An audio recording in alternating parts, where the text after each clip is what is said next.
Hello everybody, Sterex here, coming to you with part 2 of how to make a homemade King Ghidorah. So in this part we're going to be making the head. So I've already gone ahead and made both the left and the right head. So here you have a little look at them. You got the little pegs down here fit into the body, but that's just the heads. With some articulation with the mouths. They can move a little bit more than that, but yeah. They need a little more work, but they're pretty much ready to go. There we go. Quick look at them. Nice little Ghidorah head. So I'm going to show you how to make one of them, and then you can make the other two, because it's you know. Alright, so that's what we're going to do with those. And also in this part, we're going to be making the body. So here's the body pieces, and so what you want to do is you want to make a line here, poke little holes there for the wings, and also you want to bend the wings a little bit, kind of curve them a little bit in the back area. So let me just show you what I mean. So here's one of the wings, and you can see here I've kind of curved it a little bit. So, and then the wings will just slip right on into these little holes. Get them in there, there we go. And there you go. So that's kind of shows you the wing kind of has this nice curvature with the body. Alright? Okay.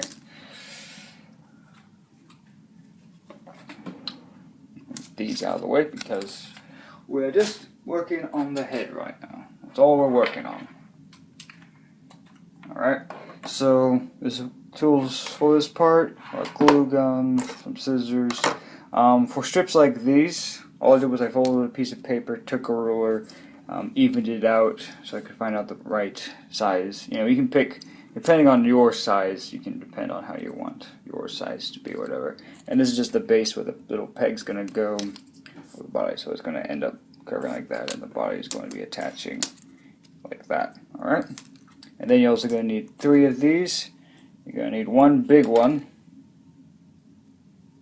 and then 2 little tiny ones, very tiny little ones. And also what I've never done before in one of these builds is, because of how small the head is, we're going to put the teeth in first. Normally I save the teeth till the very last, just because of spray painting it's a little easier without the teeth there.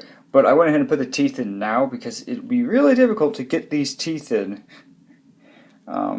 with it being as small as the head is. I tried to make it as big as possible, but King Ghidorah is bigger than Godzilla that I'm working on, so I tried to keep it into scale accuracy. But still, it's very difficult to get in here and get everything put in, so the heads need a little bit more work, as well as it's kind of like, oh. But yeah, these heads aren't fully done yet, but we still need the underneath coverage and part. But yeah, so like here's the bottom peg, that's what this is, bottom platform, so that's just how that's all going to work. Alright, so we're going to do that, and here we go, we're starting it up, so let's not waste any more time, let's get down building King Ghidorah's middle head.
it must be said at this point that I forgot a very important thing.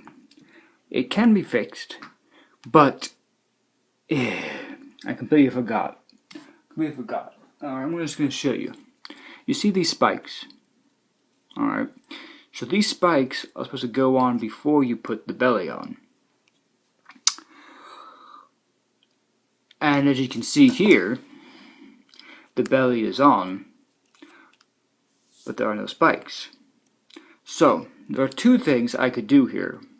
One, just plop the spikes in and try to do something, maybe use Elmer's glue to try to seal them up.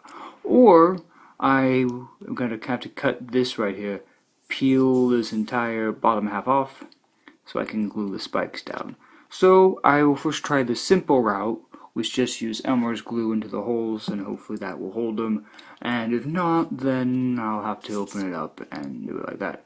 So just a little heads up that, yeah, don't, this was, no, you want to make sure there's no, you want to make sure you have access here when you put the spikes in, okay? Alright, but for me, I did not do that, as you can see, so I'm going to have to figure that out. Completely forgot that. Completely forgot to do that. So, yeah. Let's see what I can do about that.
So the head's done.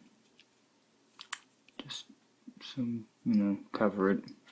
Always head. It's need to be covered in Elmer's glue. Still haven't put the little bottom plate on there. We'll do that after we're done with the body.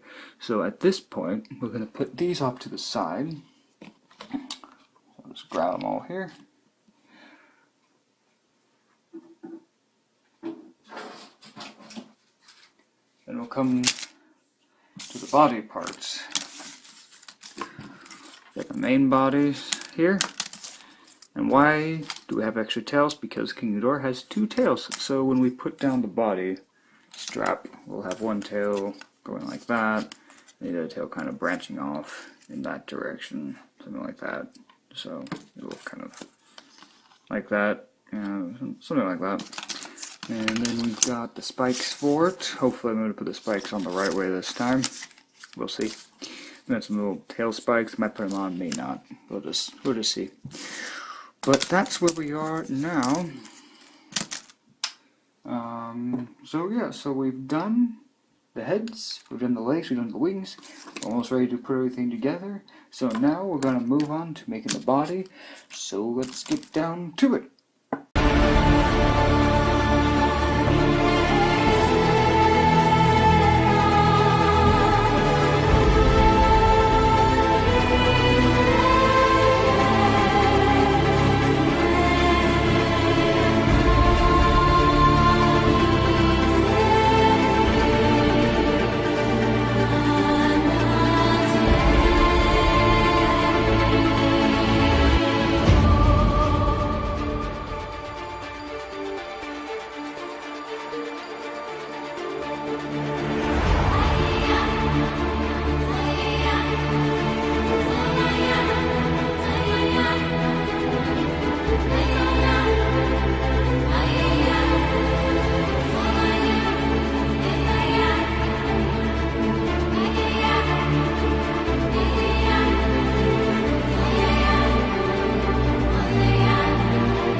you may have noticed, is that I forgot to put on the top coat, like with the head. You know, I put that top coat and then I put the spikes in. I forgot to do that before I put the spikes on the back of King Ghidorah's back. So I had to take out all those spikes and then put down this top coat and then re-put the spikes all in. So that's what I forgot to do, but that's what this is showing here, is that I put this top coat on and fixed the problem. So there you go. Alright, that's what this image is. So there you go. Alright, so let's move on now to the end of the video. So here we are at the end of part 2. This is what it looks. This is what the body looks like. All right, the two tails separated. Yeah, looks pretty good. Body's all done here. Inside, as you can see, hot glued it all. I remembered not to close it off this time. Yes, yes. So the body's all done. The holes are still here, so I can fit the wings through. I just have to make sure that they're still. Yeah, pretty sure I can get them in there still. Just poke a hole just to make sure. But that's the body. There's the plate where the 3 heads go. And I did try them in different orders and try to see which 3 fit really good together. So actually this one turns out to be the good one for the middle. And the one that I did have one for the middle is actually going to be on the side. So it's nice to just mess around with the heads. Originally I was going to end part 2 with all this assembled and put together and that bottom cover. But part 2 has taken me all day because of some setbacks and some things I forgot. So, yeah. So in part 3, we'll put it all together, color it, and we'll be all done. I also just want to show you that with the wings here, I had some extra little triangles cut out, so I just attached them to the wings here to add a little more detail. There's some extra little detail to the tops of the wings. So that's that. So yeah, King Ghidorah is looking really good, looking really awesome. And this comes to the fun part where we just put it all together, you know, throw the bottom on and everything. And I also put Elmer's glue over the top of this. Kind of able to do that. I just had to use my X-Acto knife and work around it. But yep, it's all done. Also got the bottom plates on the bottom of the jaws, so those work. This mouth makes a clicky sound. Don't know if you can hear that. Don't know why it does that, but it does it. So that is it for part 2. Yeah, okay. Alright, so I'll see you all in part 3, and hope you enjoyed it, and I'll see you on the next one. Until then, have a great day, and bye everybody.